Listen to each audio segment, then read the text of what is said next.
आप सभी को राधे राधे। आज हम भगवत गीता के 17वें अध्याय श्रद्धा के विभाग को पढ़ने जा रहे हैं। इसमें 28 श्लोक हैं। हम इसका हिंदी अनुवाद पढ़ रहे हैं, हिंदी तात्पर्य और अनुवाद, जो कि इस प्रकार से है। अर्जुन ने कहा, हे कृष्ण, जो लोग शास्त्र के नियमों का पालन न करके अपनी कल्पना के अनुसार पूजा करते हैं, उनकी स्थिति कौन सी है? वे सतोगुणी हैं, रजोगुणी हैं या तमोगुणी? चतुर्थ अध्याय के 39वें श्लोक में कहा गया है कि किसी विशेष प्रकार की पूजा में निष्ठावान व्यक्ति क्रमशः ज्ञान की अवस्था को प्राप्त होता है और शांति तथा संपन्नता की सर्वोच्च सिद्धावस्था तक पहुंचता है। 16वें अध्याय में यह निष्कर्ष निकलता है कि जो शास्त्रों के नियमों का पालन नहीं करता वह असुर है, और जो निष्ठापूर्वक इन नियमों का पालन करता है वह देव है। अब यदि कोई निष्ठावान व्यक्ति हो जो ऐसे कतिपय नियमों का पालन करता हो जिनका शास्त्रों में उल्लेख न हो, तो उसकी स्थिति क्या होगी? अर्जुन के इस संदेह का स्पष्टीकरण कृष्ण द्वारा होना है। क्या वे लोग जो किसी व्यक्ति को चुनकर उस पर किसी भगवान के रूप में श्रद्धा दिखाते हैं, सतो, रजो तथा तमोगुण में पूजा करते हैं, क्या ऐसे व्यक्तियों को जीवन की सिद्धावस्था प्राप्त हो पाती है? क्या वे वास्तविक ज्ञान प्राप्त करके उच्चतम सिद्ध अवस्था को प्राप्त हो पाते हैं? जो लोग शास्त्रों के विधि विधानों का पालन नहीं करते किंतु जिनकी किसी पर श्रद्धा होती है और जो देवी देवताओं तथा मनुष्य की पूजा करते हैं, क्या उन्हें सफलता प्राप्त होती है? अर्जुन इन प्रश्नों को श्री कृष्ण से पूछ रहा है। भगवान ने कहा, हे देवधारी जीव द्वारा अर्जित गुणों के अनुसार उसकी श्रद्धा 3 प्रकार की हो सकती है, सतोगुणी, रजोगुणी अथवा तमोगुणी। अब इसके विषय में मुझसे सुनो। जो लोग शास्त्रों के विधि विधानों को जानते हैं लेकिन आलस्य या कार्य विमुक्तावश इनका पालन नहीं करते, वे प्रकृति के गुणों द्वारा शासित होते हैं। वे अपने सतोगुणी, रजोगुणी या तमोगुणी पूर्व कर्मों के अनुसार एक विशेष प्रकार का स्वभाव प्राप्त करते हैं।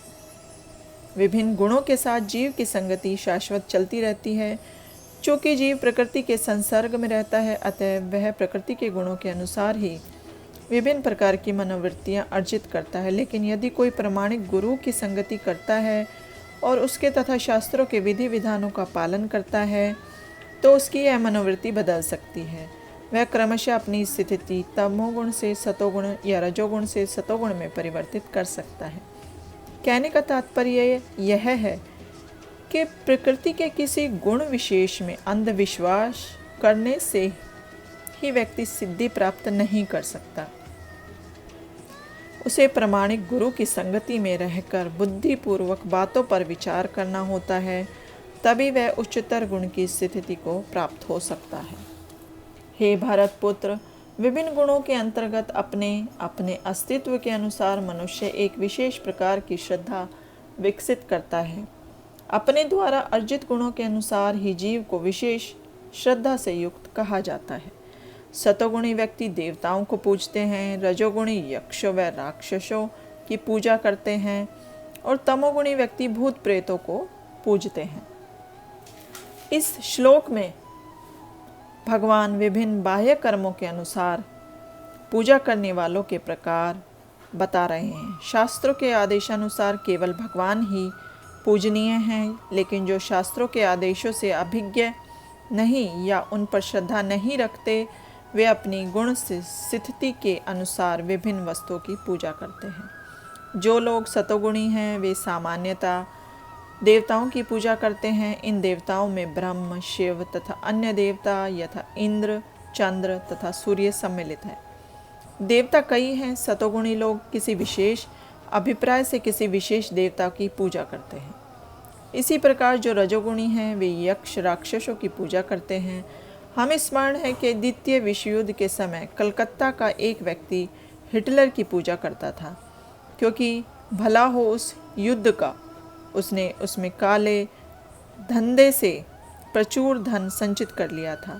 इसी प्रकार जो रजोगुणी तथा तमोगुणी होते हैं वे सामान्यतः किसी प्रबल मनुष्य को ईश्वर के रूप में चुन लेते हैं। वे सोचते हैं कि कोई भी व्यक्ति ईश्वर की तरह पूजा जा सकता है और फल एक सा होगा। यहाँ पर इसका स्पष्ट वर्णन है कि रजोगुणी लोग ऐसे देवताओं की सृष्टि करके उन्हें पूजते हैं, और जो तमोगुणी हैं, अंधकार में हैं, वे प्रेतों की पूजा करते हैं। कभी कभी लोग किसी मृत प्राणी की कब्र पर पूजा करते हैं। मैथुन सेवा भी तमोगुणी मानी जाती है। इसी प्रकार भारत के सुदूर ग्रामों में भूतों की पूजा करने वाले हैं। हमने देखा कि भारत के निम्न जाति के लोग कभी कभी जंगल में जाते हैं, और यदि उन्हें इसका पता चलता है कि कोई भूत किसी वृक्ष पर रहता है तो वे उस वृक्ष की पूजा करते हैं और बलि चढ़ाते हैं। ये पूजा के विभिन्न प्रकार वास्तव में ईश्वर पूजा नहीं है। जो लोग दंभ तथा अहंकार से अभिभूत होकर शास्त्र विरुद्ध कठोर तपस्या और व्रत करते हैं, जो काम तथा आसक्ति द्वारा प्रेरित होते हैं, जो मूर्ख है तथा जो शरीर के भौतिक तत्वों को तथा शरीर के भीतर स्थित परमात्मा को कष्ट पहुंचाते हैं, वे असुर कहे जाते हैं। कुछ पुरुष ऐसे हैं जो ऐसी तपस्या की विधियों का निर्माण कर लेते हैं जिनका वर्णन शास्त्रों में नहीं है। उदाहरणार्थ, किसी स्वार्थ के प्रयोजन से यथा राजनीतिक कारणों से उपवास करना शास्त्रों में वर्णित नहीं है। शास्त्रों में तो आध्यात्मिक उन्नति के लिए उपवास करने की संस्तुति है, किसी राजनीतिक या सामाजिक उद्देश्य के लिए नहीं। भगवत गीता के अनुसार जो लोग ऐसी तपस्याएं करते हैं वे निश्चित रूप से आसुरी हैं। उनके कार्य शास्त्र विरुद्ध हैं और सामान्य जनता के हित में नहीं हैं। वास्तव में वे लोग गर्व, अहंकार, काम तथा भौतिक भोग के प्रति आसक्ति के कारण ऐसा करते हैं। ऐसे कार्यों से न केवल शरीर के उन तत्वों को विक्षोभ होता है जिनसे शरीर बना है, अपितु शरीर के भीतर निवास कर रहे परमात्मा को भी कष्ट पहुंचता है। ऐसे अवैध उपवास से या किसी राजनीतिक उद्देश्य से की गई तपस्या आदि से निश्चय ही अन्य लोगों की शांति भंग होती है। उनका उल्लेख वैदिक साहित्य में नहीं है। आसुरी व्यक्ति सोचता है कि इस विधि से वह अपने शत्रु या विपक्षियों को अपनी इच्छा पूरी करने के लिए बाध्य कर सकता है, लेकिन कभी कभी ऐसे उपवास से व्यक्ति की मृत्यु भी हो जाती है। ये कार्य भगवान द्वारा अनुमत नहीं है। वे कहते हैं कि जो लोग इन कार्यों में प्रवृत्त होते हैं वे असुर हैं। ऐसे प्रदर्शन भगवान के अपमान स्वरूप है, क्योंकि इन्हें वैदिक शास्त्रों के आदेशों का उल्लंघन करके किया जाता है। इस प्रसंग में अचेतस शब्द महत्वपूर्ण है। सामान्य मानसिक स्थिति वाले पुरुषों को शास्त्रों के आदेशों का पालन करना चाहिए, जो ऐसी स्थिति में नहीं है।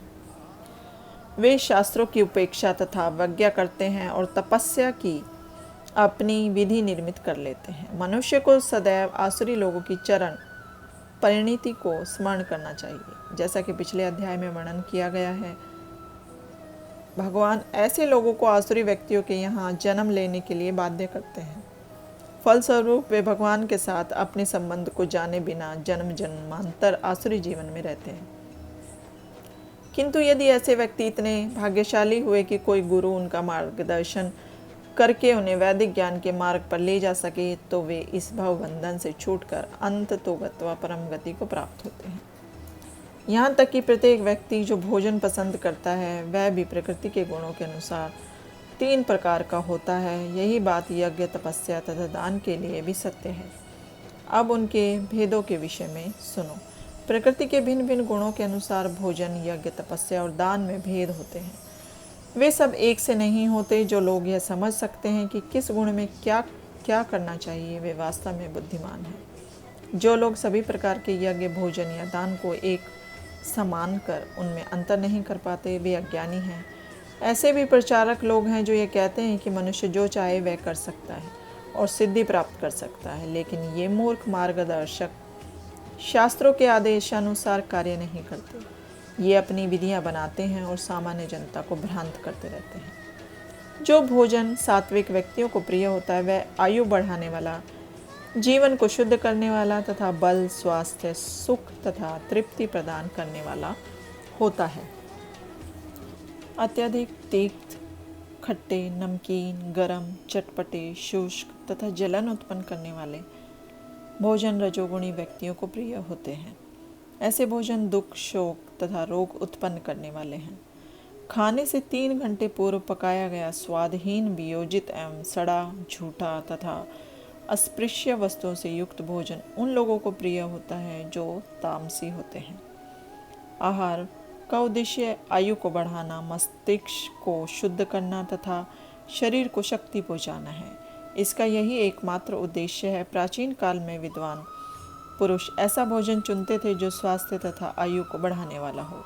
यथा दूध के व्यंजन, चीनी, चावल, गेहूँ, फल तथा तरकारियाँ। ये भोजन सतोगुणी व्यक्तियों को अत्यंत प्रिय होते हैं। अन्य कुछ पदार्थ जैसे भुना मक्का तथा गुड़ स्वयं रुचिकर न होते हुए भी दूध या अन्य पदार्थों के साथ मिलने पर स्वादिष्ट हो जाते हैं, तब वे सात्विक हो जाते हैं। ये सारे भोजन स्वभाव से ही शुद्ध हैं। ये मांस तथा मदिरा जैसे अस्पृश्य पदार्थों से सर्वथा भिन्न है। 8वें श्लोक में जिन स्निग्ध चिकने पदार्थों का उल्लेख है, उनका पशु वध से प्राप्त चर्बी से कोई नाता नहीं होता। यह पशु चर्बी वसा दुग्ध के रूप में उपलब्ध है, जो समस्त भोजनों में परम चमत्कारी है। दुग्ध, मक्खन, पनीर तथा अन्य पदार्थों से जो पशु चर्बी मिलती है, उससे निर्दोष पशुओं के मारे जाने का प्रश्न नहीं उठता। यह केवल पाशविक मनोवृत्ति है, जिसके कारण पशुवध चल रहा है। आवश्यक चर्बी प्राप्त करने की सुसंस्कृत विधि दूध से है। पशुवध तो अमानवीय है। मटर, दाल, दलियाँ आदि से प्रचुर मात्रा में प्रोटीन उपलब्ध होता है। जो राजस भोजन कटु, बहुत लवणीय या अत्यधिक गर्म, चरपरा होता है, वह आमाशय की श्लेष्मा को घटाकर रोग उत्पन्न करता है। यज्ञ में वही यज्ञ सात्विक होता है जो शास्त्र के निर्देशानुसार कर्तव्य समझकर उन लोगों के द्वारा किया जाता है जो फल की इच्छा नहीं करते। लेकिन हे भरत श्रेष्ठ, जो यज्ञ किसी भौतिक लाभ के लिए या गर्ववश किया जाता है, उसे तुम राजसी मानो। कभी कभी स्वर्गलोक पहुँचने या किसी भौतिक लाभ के लिए यज्ञ तथा अनुष्ठान किए जाते हैं, ऐसे यज्ञ तथा अनुष्ठान राजसी माने जाते हैं। जो यज्ञ शास्त्र के निर्देशों की अवहेलना करके, प्रसाद वितरण किए बिना, वैदिक मंत्रों का उच्चारण किए बिना, पुरोहितों को दक्षिणा दिए बिना तथा श्रद्धा के बिना संपन्न किया जाता है, वह तामसी माना जाता है। परमेश्वर, ब्राह्मणों, गुरु, माता पिता जैसे गुरुजनों की पूजा करना तथा पवित्रता, सरलता, ब्रह्मचर्य और अहिंसा ही शारीरिक तपस्या है।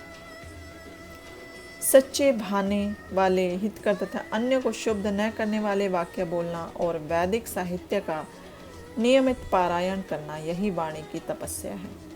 मनुष्य को ऐसा नहीं बोलना चाहिए कि दूसरे के मन शुद्ध हो जाए।